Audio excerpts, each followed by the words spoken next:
Pc.Lalrinfela akal santa afate anu le pa ule naute chung khat leina le ama leina tu zong kan hena hian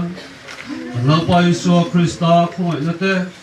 pathian kan pa vanami khoi nate tharau thiang le mom puina apo dal a chen chu na athamwa na dom tak chu